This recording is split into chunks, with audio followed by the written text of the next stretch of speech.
E a Anvisa, a Agência Nacional de Vigilância Sanitária, autorizou primeira fase de estudos clínicos para um tratamento inovador de lesões na medula espinhal. O medicamento experimental vem sendo estudado por pesquisadores da Universidade Federal do Rio de Janeiro, com resultados promissores. Para explicar como é esse tratamento, nós conversamos agora com Tatiana Sampaio. Ela é professora da Universidade Federal do Rio de Janeiro, que lidera a pesquisa. Boa noite, Tatiana. Boa noite. Boa noite, obrigada pelo convite. Nós aqui agradecemos a sua participação. Como é que foram os estudos preliminares que demonstraram aí os resultados apontados como promissores na recuperação dos movimentos? Bom, ao longo desses últimos anos, nós tivemos resultados de várias naturezas, vamos dizer assim. Então, tanto estudos que mostraram a recuperação, o crescimento de células, depois a gente viu o efeito em lesão medular em animais de laboratório, em ratos, e depois em cães, e depois, mais recentemente, em seres humanos também. Então, o que nós fazemos nos animais, né, nos ratos, no caso, tem uma lesão experimental. Nós tratamos os animais ou não e verificamos que os animais que são tratados, eles recuperam melhor a locomoção. E no estudo clínico que nós podemos realizar também, há alguns anos atrás, nós verificamos que os pacientes melhoravam mais do que era esperado, então eles conseguiam, os tratados, né, eles conseguiam recuperar os movimentos.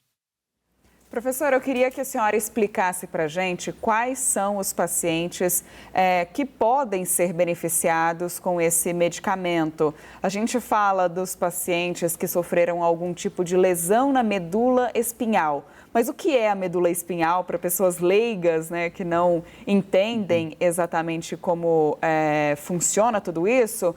Então, eu queria que a senhora explicasse na prática quem são as pessoas que podem ter um tratamento mais avançado a partir do desenvolvimento dessa pesquisa.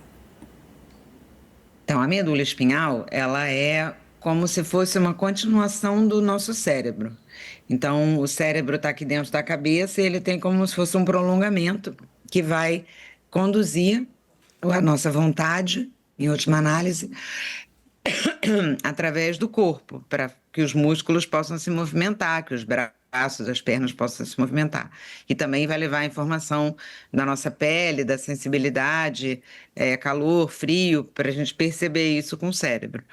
Então, a medula espinhal, ela é como se fosse um conjunto de fios que conectam o cérebro com o restante do corpo. E uma lesão na medula espinhal é uma lesão que vai danificar esses fios. Então, eles não conseguem se regenerar sozinhos. Eles são, uma vez cortados ou quebrados, amassados, eles não conseguem crescer novamente sozinhos para restabelecer as conexões. E o que esse tratamento faz nós fazemos uma injeção dessa substância diretamente no local da lesão, é uma injeção única, e logo depois do acidente. E então esses fios que foram rompidos, eles voltam a crescer e se conectar. Mas isso a gente sabe que funciona, parece que temos muitas evidências de que funciona bem quando a injeção é feita logo depois da lesão, mas quando a injeção é feita há mais tempo, né, no caso de lesões crônicas, já há anos, a dificuldade é maior e isso ainda está em estudo. Agora, onde é que foi descoberta essa molécula, né, que tem o nome de polilaminina? Uhum. Então, foi a laminina, a polilaminina é como se fosse uma rede de lamininas. Então, a laminina é como se fosse uma pérola e a polilaminina é um colar de pérolas. Então, a laminina em si, ela já era conhecida, ela foi descoberta por grupos na Europa e nos Estados Unidos quase que simultaneamente, mas há muitos anos, há 60 anos mais ou menos, 50, 60, mas a polilaminina foi a descoberta que a gente fez aqui, que na verdade é uma maneira de fazer com que as lamininas se organizem de uma forma mais funcional, de uma forma melhorada, Então, se você tem só a laminina, ela não funciona, mas se você consegue fazer a polilaminina, ela então consegue fazer a regeneração. E essa polimerização foi o que a gente descobriu aqui na UFRJ. Professor, acho muito interessante a gente trazer toda essa percepção desse estudo que pode revolucionar a medicina brasileira e que teve agora, portanto, o aval do Ministério da Saúde, né? O anúncio que foi feito pelo Ministério da Saúde e pela Anvisa da aprovação desse estudo clínico que está numa fase inicial, né? A fase 1 da pesquisa. Eu queria entender agora quais são os próximos passos, o que falta ser comprovado cientificamente e existe uma expectativa de disponibilidade desse tratamento para pacientes, seja em fase de testes, em fase experimental do tratamento, ou já há uma expectativa para que de fato ele seja incorporado na vida, no tratamento das pessoas que sofreram lesões? Então, nós ainda temos um caminho pela frente, né? Então, esse estudo que foi liberado agora é o que é chamado de um estudo regulatório. Então, os resultados que nós obtivemos antes, eles foram obtidos com estudos que não tinham aprovação da Anvisa. Então, a Anvisa não reconhece esses estudos como capazes de embasar um pedido de registro desse medicamento. Porque são controles de qualidade do material, que a Anvisa é muito mais exigente para garantir, né, que quando se tornar realmente um medicamento, que ele seja confiável. Então, é importante que a Anvisa tenha essas exigências, né, portanto, nós vamos ter que refazer o estudo que nós já fizemos agora com um material mais cuidado, mais controlado. Então, basicamente, o que nós vamos fazer agora é um estudo para 5 pacientes com lesão medular na fase aguda, que é nos primeiros dias após o trauma, até 4 dias. Então, esses pacientes que vão fazer parte desse estudo, eles são pessoas que vão ter acabado de sofrer a lesão. Só nesses casos que a gente vai poder incluir no estudo. E assim que ele foi iniciado, então, o acompanhamento é de 6 meses, então são 5 pacientes. Na prática, como é o primeiro estudo que visa a segurança, o primeiro vai receber o tratamento, depois o segundo só 1 mês depois, o terceiro só 1 mês depois. Esse 1 mês, ele é o tempo que é de observação para ver se tem algum efeito adverso. Então, se ficar tudo bem com o primeiro, aí vem o segundo. Se ficar tudo bem com o segundo, vem o terceiro. E aí isso é tudo muito controlado, os pacientes são muito monitorados para a gente poder documentar e observar qualquer sinal de evento adverso nessas pessoas, né, para garantir a segurança no futuro.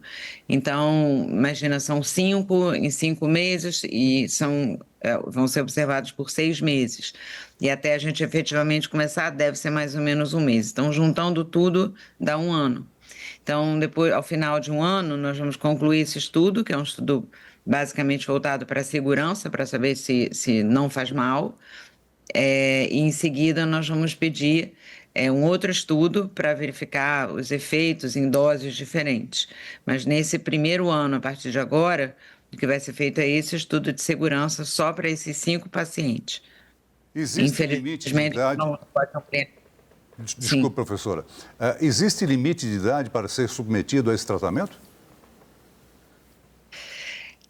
A definição dos limites de idade, que faz parte dos critérios de inclusão, eles são definidos pela gente mesmo, né? Quer dizer, quem desenha o protocolo de estudo vai fazer a definição.